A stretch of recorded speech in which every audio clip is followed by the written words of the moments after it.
So every time you open a blank document or, start typing an email, you are essentially staring at an empty plot of land. Hmm.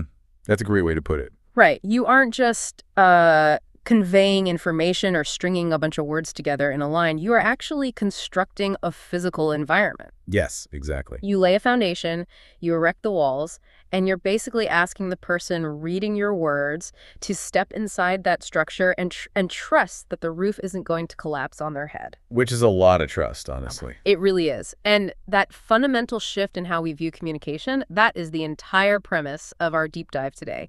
We are unpacking a single, hyper-focused document. Very focused. We're looking at just the title and one section header today. Yeah, exactly. The source is called The Architect's Guide to English Grammar. Parts of Speech in English. Full guide. It's such a striking title. It completely upends how most of us were taught to interact with language. Right, because we're conditioned to view grammar as the series of compliance tests, like a dusty penal code of arbitrary do's and don'ts handed down by our grade school teachers. Yeah, the classic red pen approach. Exactly. Okay, let's unpack this, because that word choice, architect, is incredibly deliberate. Absolutely. Framing the user of English as an architect implies that language has mass. It has tension. Words have specific load-bearing limits. Wait, load-bearing limits? This. The grammar rules aren't arbitrary punishments. They are the literal laws of physics for language. Okay, but when I think about how a lot of us construct sentences on a day-to-day basis, architecture is like the last word I'd use. Oh, for sure. It feels much more like assembling cheap, flat-pack furniture. Oh, that is the perfect analogy. Right. I mean, you get the box of your thoughts, you dump the pieces on the floor, and you just start blindly following an instruction manual you barely understand. And you just hope you don't have extra pieces at the end. Yes. You've got this tiny little Allen wrench of a vocabulary, and you're jamming words together, slotting a noun into a verb, without any real comprehension of why the joint holds. And inevitably, you finish your thought, you push the sentence out into the world, And it's wobbling. Yeah, it's totally wobbling. You just push it against the wall and hope nobody leans on it too hard during a presentation. But I want to challenge the core premise of this guide right out of the gate here. There, go for it. I get the metaphor, but in practice, doesn't thinking like an architect cause massive analysis paralysis? How do you mean?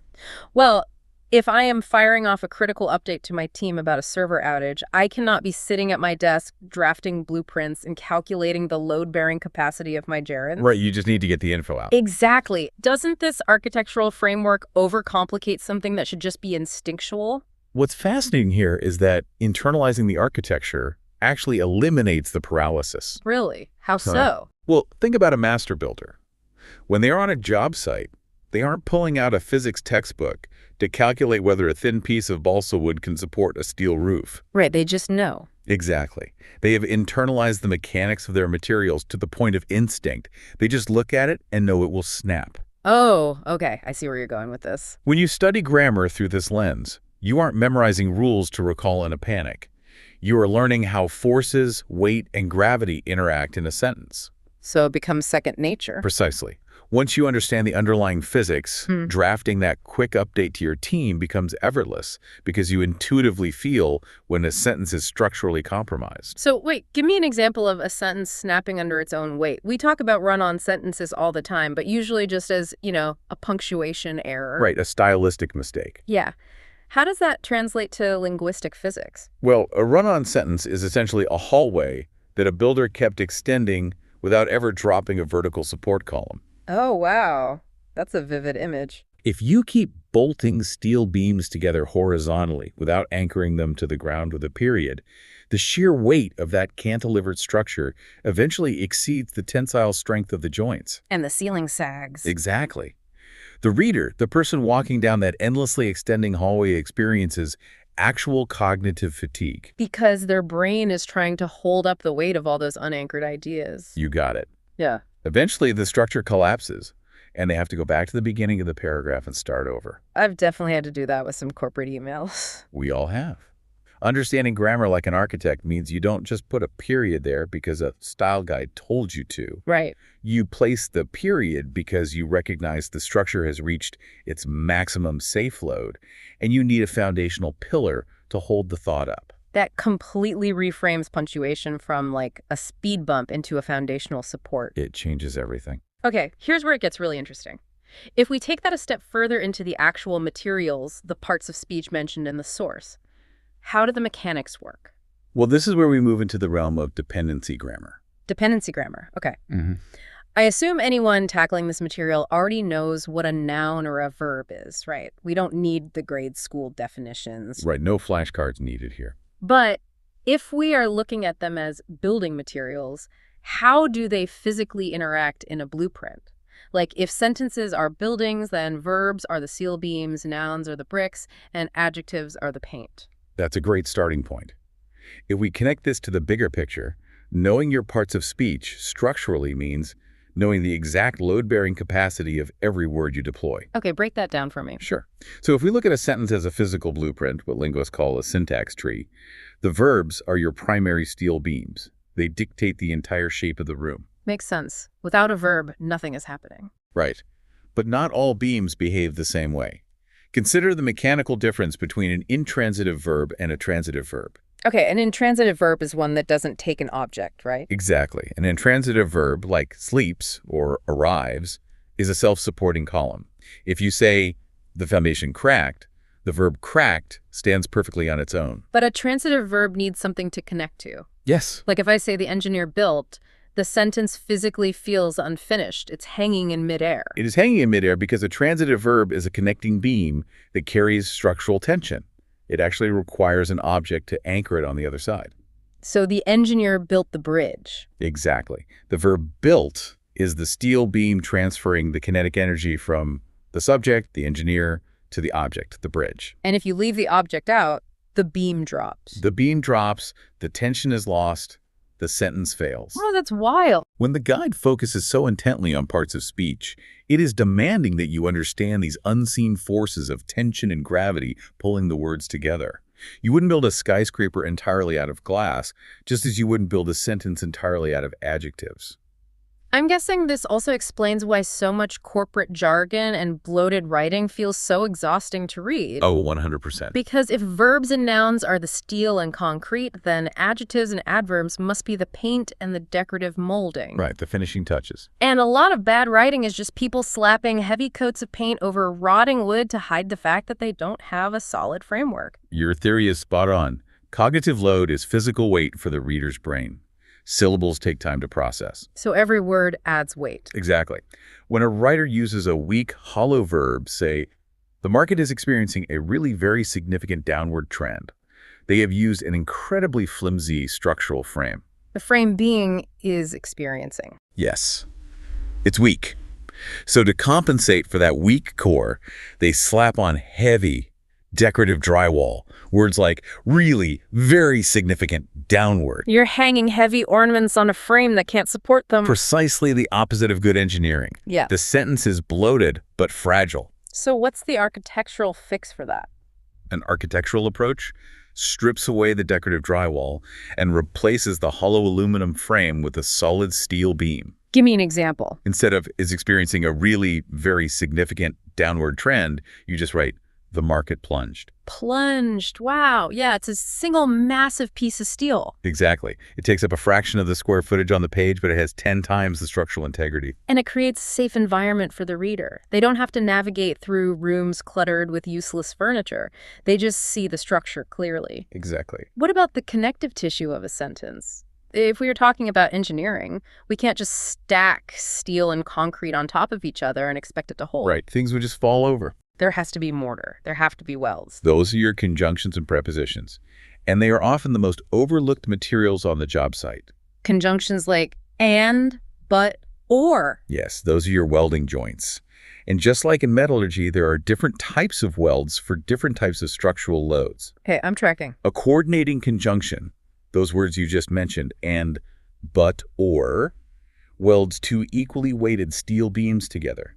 You're creating a balanced, symmetrical joint. Like, the budget was approved, but the timeline was delayed. Perfect. Two independent clauses, structurally equal, welded perfectly in the middle. But if you use a subordinating conjunction, words like although, because, unless, You are fundamentally altering the physics of the sentence. Yes, you aren't joining two equal beams anymore. You are bolting a smaller dependent structure onto a main support column. Because the timeline was delayed, the budget was reduced. The entire first half of that sentence cannot stand on its own. Right, because the timeline was delayed isn't a complete thought. Exactly. Yeah. It is structurally suspended from the main clause. If a writer doesn't understand the mechanical difference between those two types of welds, they end up building disjointed, asymmetrical arguments that confuse the reader. And what about prepositions? Words like under, through, adjacent to.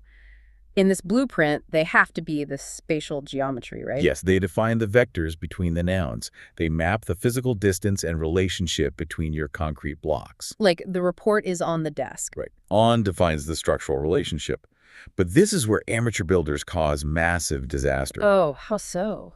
If you string too many prepositional phrases together, the report on the desk in the office down the hall by the elevator, you are building a cantilevered structure that extends way too far from the main support column. Oh, I see. You've created a hallway that just stretches out into the void, supported by nothing but tiny prepositional joints. And eventually the reader loses track of the subject and the sentence just snaps. You know, this framework completely elevates the act of editing. It's no longer just about sounding polished or impressing your boss with big words. It's not at all. It's about structural integrity. Yeah. When you hit the backspace key, you aren't just erasing typos, you are clearing away debris. You are tearing down a weak wall to expose the load-bearing studs so the true shape of your idea can actually be seen. It is a process of renovation, not just decoration. Which brings us to the parenthetical at the end of our source's title. Ah, yes, the full guide. It specifically reads, Parts of Speech in English, Full Guide. That is arguably the quietest yet most demanding part of the entire text. It really is. It does not offer a quick overview or top 10 grammar hacks. It demands comprehensive mastery. I have to play devil's advocate here again because that parenthetical feels incredibly intimidating. I can see that. We live in a culture that runs on optimization, you know? We want the bullet points, the summaries, the quick fixes. Most professionals just want to know the top 5 grammar mistakes to avoid so they don't look foolish in a client email. Sure, the quick hacks. Right. Why do we need a full guide? If I just want to write a sturdy sentence, do I really need to master the entire periodic table of language? Doesn't a full guide approach just lead straight back to the information overload we are all trying to avoid? This raises an important question about the modern obsession with shortcuts and the inherent dangers of surface-level knowledge. Okay, I'm listening. Let's stay on the job site for a minute. Yeah. Would you want to work on the 50th floor of a high-rise designed by an architect who only took a crash course in building materials? No, I wouldn't even walk into the lobby. Right. You wouldn't trust a structural engineer who says, well, I know a few hacks for working with steel, but I skipped the chapter on wind resistance and load-bearing glass. That would be terrifying. An architect cannot design a safe, functional building if they only understand 60% of how their materials behave under pressure. So you're saying grammar is exactly the same? Yes. The parenthetical full guide in the source text signifies a hard, uncompromising truth. In order to truly wield English creatively and effectively, there are no hacks. You are working with a closed, interacting ecosystem. Meaning every choice dictates another choice. Exactly. If I change the weight of a verb, it sends a ripple effect through the rest of the sentence. The preposition might have to shift. The object might need a different support. It is an absolute web of tension. You cannot understand how an adverb structurally weakens a verb without understanding the baseline mechanics of the verb itself. That makes a lot of sense. If you only memorize grammar hacks like never end a sentence with a preposition or I before E, you are just learning how to paint over cracks in the drywall. You aren't learning how to pour foundation that prevents the cracks from forming in the first place. Exactly. A hack is reactive. The full guide is proactive. You know, when I rely on a software tool like Grammarly to fix my tone or my syntax, I am basically outsourcing the building inspector. That's a great way to look at it. I'm just hoping the algorithm catches the structural flaw before I hit send. But I still don't actually know how to build the house myself. Right, you're dependent on the tool. And operating that way leaves you with this constant low-level hum of imposter syndrome. You are never entirely sure if the sentence you just wrote is actually sound or if it just looks okay on the surface. And that uncertainty is what makes writing feel like a chore. It is what makes staring at the blank page so terrifying for so many people. Because you don't really know what you're doing. Exactly. But when you embrace the full guide mentality, when you take the time to comprehensively understand the mechanics of the materials, you gain total sovereignty over your language. Sovereignty, I like that. You no longer fear the blank page because you know exactly how to lay the foundation. You know exactly which verbs will carry the weight of your argument and which connective joints will hold your ideas together under pressure. So it's about confidence as much as it is about skill. Yes, the full guide is not meant to overwhelm you with trivia. It is meant to empower you with complete comprehension. It is the difference between knowing how to trace a blueprint and knowing how to draft one from scratch. That is so powerful. Think about your own linguistic toolkit right now as you're listening to this. We live in an era where communication is faster and more constant than ever before. Definitely. You are expected to convey complex ideas in incredibly compressed spaces. Slack messages, brief emails, 2-minute project updates. Right, there's no room for filler. Exactly. If you only have surface-level knowledge, those constraints feel suffocating. But if you have systemic mastery, those constraints are just parameters for your design. You know exactly how to build a highly functional, sturdy structure in a very small plot of land. Like building a tiny house instead of a mansion. A tiny house still requires perfect engineering, sometimes even more so than a sprawling mansion, because every single inch has to serve a structural purpose. So true. Let's take a step back and look at the skyline we've explored today. Let's do it. We started with an incredibly concise, almost deceptively simple piece of source material, just a title. The Architect's Guide to English Grammar, Parts of Speech in English, full guide. But by analyzing the mechanics embedded in those few words, we uncovered a completely different paradigm for how to approach communication. We really did. We moved away from the concept of grammar as a restrictive set of rules enforced by a red pen. Right. And we stepped into an empowering vision of grammar as the laws of structural physics. We explored dependency grammar, recognizing that verbs are load-bearing beams that transfer kinetic energy. And that transitive and intransitive verbs dictate the entire shape of our thoughts. Exactly. We looked at the dangers of adding dead weight to our structures by slapping heavy adjectives onto hollow aluminum frames. The drywall over the bad wood. Yes. We examined how conjunctions act as welding joints, balancing the symmetry of our ideas, and how prepositions map the spatial geometry between our concrete nouns. And crucially, we confronted the necessity of the full guide. Right, the hard truth that there are no shortcuts. We established that to achieve true sovereignty over our words, we have to abandon the search for quick hacks and instead master the complete ecosystem of our building materials. Because when you understand the forces at play, the restrictions literally disappear. You are free to build whatever you can imagine, knowing it will stand strong. Absolutely. Which brings us to a final thought for you to carry into your day. The next time you sit down at your computer, open your sent folder. Look at the last high-stakes email you wrote or the last critical report you submitted. Really look at it. Strip away the meaning of the words for a second and just look at the underlying mechanics. If someone were to walk into the architecture of the sentences you built there, what kind of structure would they be stepping into? Are they walking into a sturdy, intentional skyscraper with clear sightlines and a solid foundation that commands respect? Or are they stepping into a shaky shack, burdened with decorative drywall, barely keeping its ideas from collapsing under their own weight? That is the question. Thank you for joining us on this deep dive into the blueprint of language. Keep building, and we'll catch you next time.